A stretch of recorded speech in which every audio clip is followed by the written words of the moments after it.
Oh, sorry. Good morning, beloveds. Today's been a little bit weird and different, and that's part of the reason why I'm really late. Tom got called in early today, and so all the cats are standing there looking at me, going, "Wait, what's going on here? I don't understand." So he got called into work early, which meant I went to the park by myself.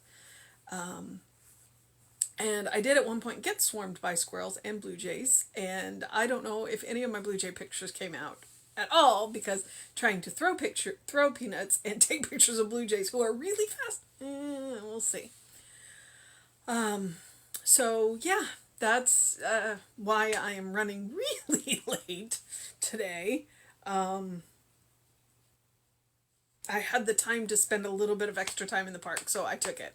And then ended up spending a little bit more time than I intended to because I got swarmed by squirrels. I know better. I did it.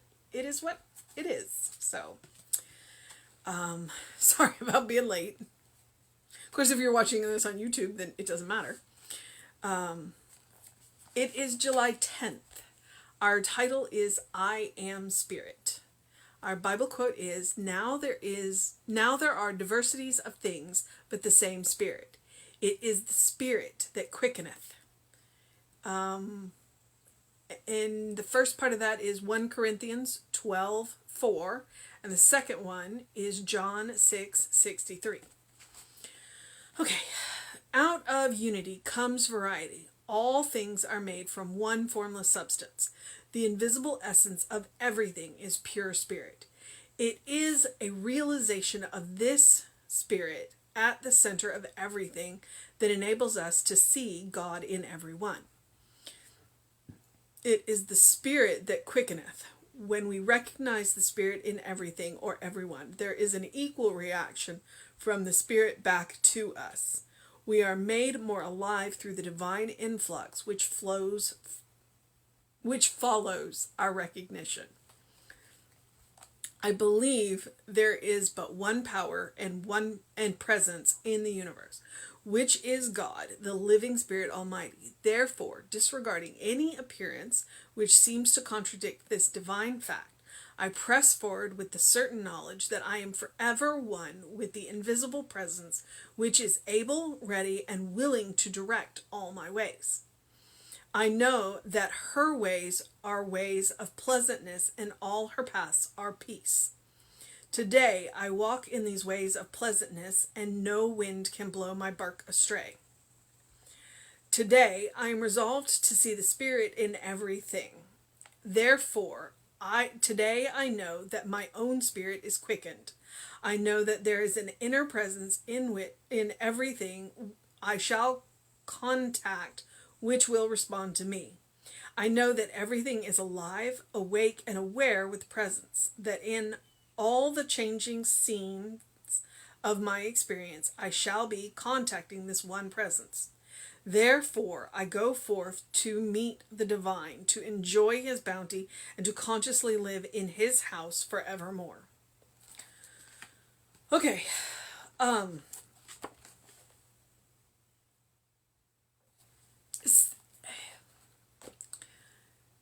so the challenge is to see God in every being, to see God everywhere, to see God in every living thing, and even in the inanimate, to recognize that everything is made from the same substance. If you've studied quantum physics, welcome to the mind blown, because I've taken a couple of classes on that have touched quantum physics.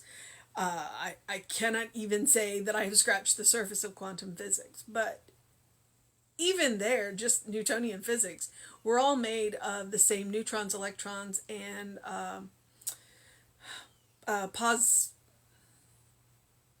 okay, I forget what the P is, because I want to say photon, but that's smaller than a quark. So we're literally all made of the same substance. We're just different arrangements of electrons. And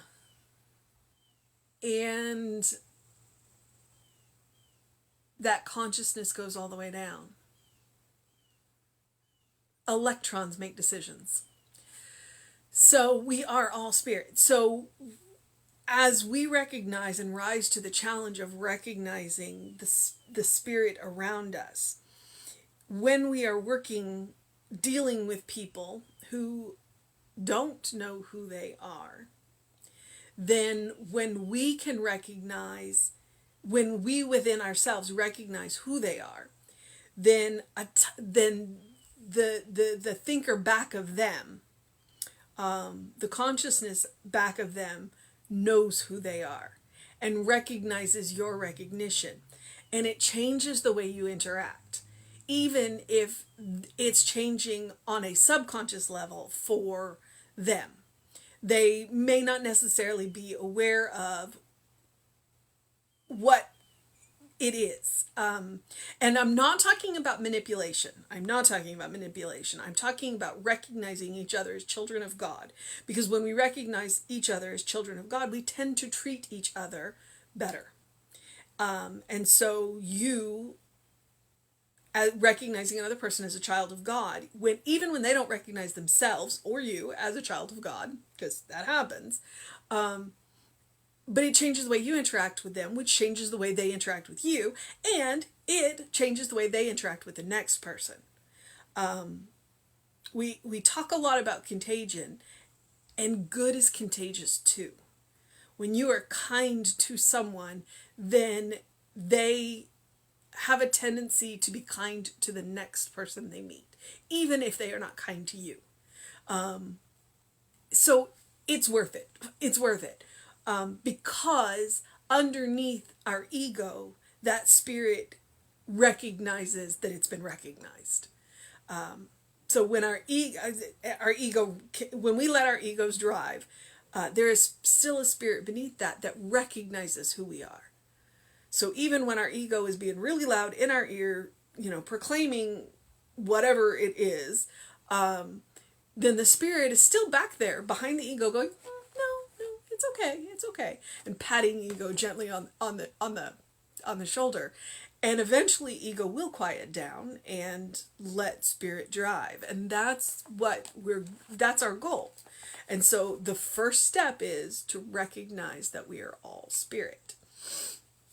Which means when you look in your own eyes, that's spirit looking back at you. So our title, I Am Spirit, that is a declaration of fact. I am spirit. You are spirit. The first quote, which is the Corinthians quote, now there are diversities of things, but the same spirit. So they recognize in the Bible, we all come from the same source. And then that second one from John is, it is the spirit that quickeneth. That quickens. So he quotes a couple others, one of which I recognize, I can't quite place it. So I will quote and unquote for you. Out of unity comes variety. This is the belief. We believe in unity, not uniformity. We believe in the variety of expression of spirit. All things are made from one formless substance. The invisible essence of everything is pure spirit. It is the realization of this spirit that at the center of everything that enables us to see God in everyone. We recognize we're all made from the same source. We're all made from the same stuff. We're all animated by the same soul. We just have our own little individualized piece of it. And then he uses the Bible quote here. It is the spirit that quickeneth, that same soul. When we recognize the spirit in anything or anyone, there is an equal reaction from the spirit back to us. And that's what I mean by the subconscious. Because we are recognizing the spirit within them, even though ego may be shouting in their ear so that they don't hear the spirit. But the spirit recognizes it. And the spirit pats ego gently on the back, and ego goes, wait, what? And we are made more alive through the divine influx which follows our recognition. There's a spark that happens. There's a spark. If you watch two spiritual people meet, I will give you an example.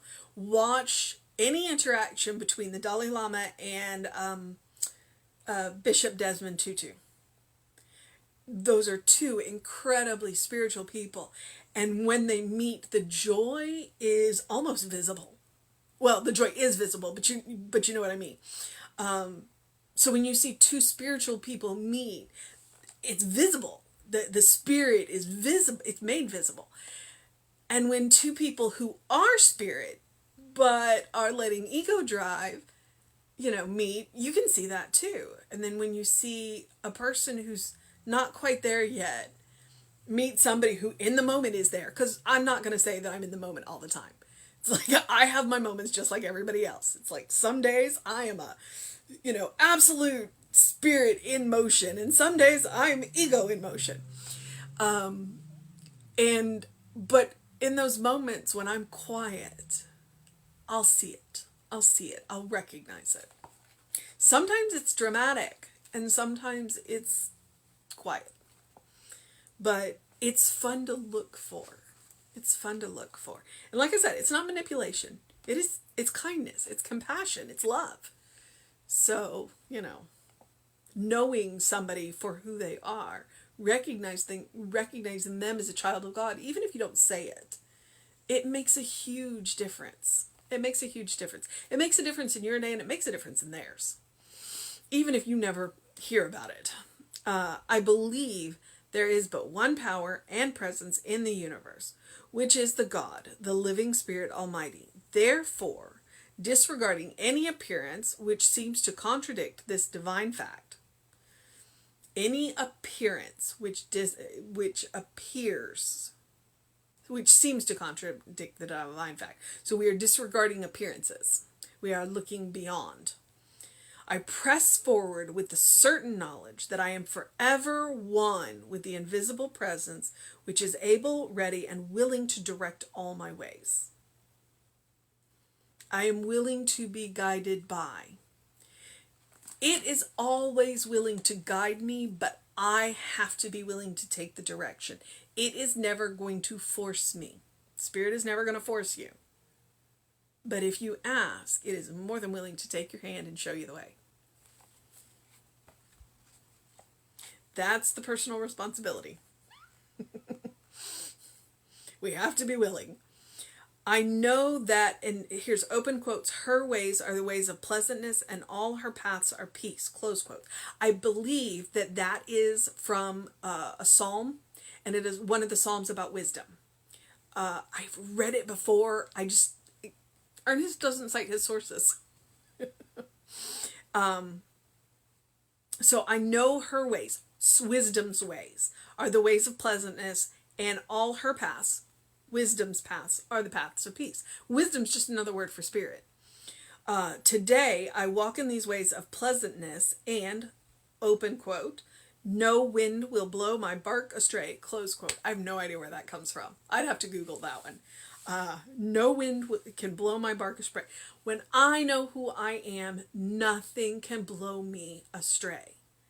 Nothing can. It may set me back a minute, but when I am conscious of who I am, I can't be taken off track.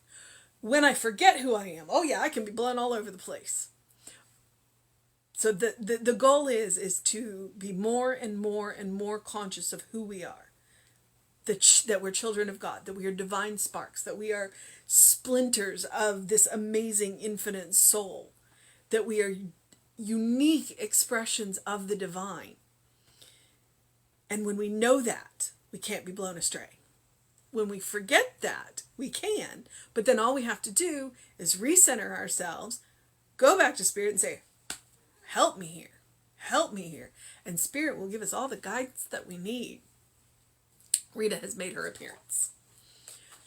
Today, I am resolved to see the Spirit in everything. Every day. Today, I know that my own spirit is quickened. I know that there is an inner presence in everything I shall contact, which will respond to me. It means that no matter what situation I walk into, Spirit is with me. Spirit is on both sides of the table. It's on both sides of the door, and Spirit will recognize me, even if ego is trying to give me a pass. I know that everything is alive, awake, and aware with this presence. There is no where God is not. That in all the changing scenes of my experiences, I shall be contacting this one presence. No matter what is going on, it is always the same soul, always the same spirit. Therefore, I go forth to meet the divine and to enjoy God's bounty and consciously live in God's house forevermore. So I don't know if you heard the mission, but the mission today, should we choose to accept it, is to resolve to see the Spirit in everything, including when we look in our own eyes. To be willing to see God, Spirit, Atman, whatever word you want to use, looking back at you. When you look in any eyes, to see those spirits looking back at you, including these amazing orange eyes. Well, her eyes aren't orange. They're kind of a pale green. But that is Spirit looking back at us. Even in the four-legged and furs. And I don't know if you can hear her purring, but she is just purring like mad. So I encourage you, as I always do something loving for yourself, do something kind for yourself, do something compassionate for yourself. Whatever that looks like. Like right now, this is loving, kind, and compassionate, because there is no sound quite like a purring cat. And she is about to want down, so I'm going to let her drop out of frame. She's funny. She does not like to be picked up, but she adores being held. She'll let you hold her and carry her around. And she's 14 pounds, so that's a challenge. But she's my Rita. Okay, well, I don't know about you, but my stomach is about to wrap around my backbone, so I probably need to go get some protein in there. I had a good day in the park. I have gone and engaged my mind and my body. I have gotten my face full of sun. I encourage you to do the same. Do something that engages your mind and your body, whatever that looks like. Do go get that first, get early morning sunrise, sun. Just a few minutes on the face actually does help to reset your hormones. And it can definitely go a long way to improving your energy through the day. So I always encourage that, especially when there is sun. There was a gorgeous sunset last night because we've had a week of rain. But I also encourage you to drink a lot of water because it's hot. It is hot. I know I've sweated at least 3 pounds out. I'm going to have to hang these clothes up to dry. And open the windows of your soul. Allow that breath of heaven to remind you you do live in heaven now. It is a state of mind. And part of that state of mind is recognizing that you are a beloved child of God in whom God is well pleased, always and forever. That's a state of grace. There is absolutely nothing we can do to change that. And that's the good news. That is the good news. The good news is you are spirit. You are spirit in motion. You are the hands and feet of God. You are the heart of God. You are the listening ear of God. And some days, you're the open mouth of God. Some days, some of the things that you say, somebody needed to hear, and Spirit put those words in your mouth. So, trust. Trust. All right, beloveds? All right, I am going to move on into the process of my day, which is Saturday, which is my day off, which means I get to rest today. And after doing almost 5 miles in the park, it's going to be good. There is a nap in my future. All right, beloveds, know that you are loved. All right, know that you're loved. You are loved by Spirit, and you are loved by us here at Creative Life. And Reverend David will be on around 5 p.m. with you. And then here's the cool thing. Tomorrow at 11 a.m., we will have both on Facebook Live and in-person services. So we're ready. We're ready to see you back. We're ready to see you back. It'll be good. And if you're ready to come on. And if you're not, please feel free to join us on Facebook Live and YouTube later. All right. Which these are on YouTube as well, although they are on my YouTube page. They're on the Running Rev Ryan YouTube page, not on the Creative Life Spiritual Center YouTube page, but all of the Sunday services are on that page. Divided into playlists, make it easy to find. Please feel free to go find both of those pages and subscribe to them. That way, when new content is uploaded, you'll get a notification. All right, beloveds, have a wonderful day. Know that you're loved, and I will see you tomorrow at 9 a.m. Bye.